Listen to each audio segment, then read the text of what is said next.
Hello, my name is Stephen Harvey. I'm a student at Western Washington University studying environmental science.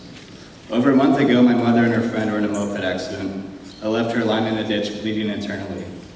By the time the ambulance brought her to the hospital, she had lost 3/5 of her blood.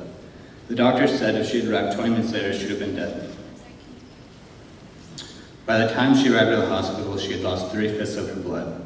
The doctor said if she had arrived 20 minutes later, she would have been dead.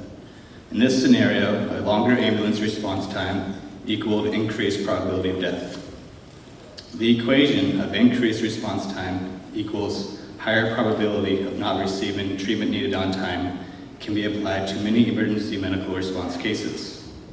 In the EIS, I asked for a study to determine if there will be decreased ability to provide effective emergency response times due to increased train traffic. This study could include, but is not limited to, mapping out all areas between the coal train's origin and the proposed terminal site where emergency response vehicles have to wait for a train to cross. Then find the population of people who live in these areas.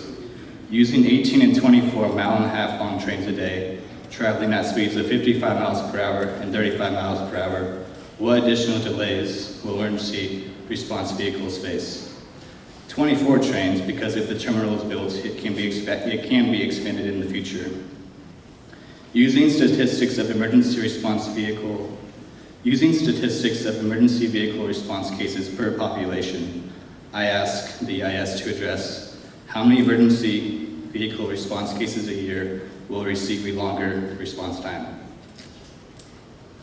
The only way I see not to increase response time is to not increase train traffic. And I ask you all, if there ever needs to be an increase of train traffic, should it really be spent on coal?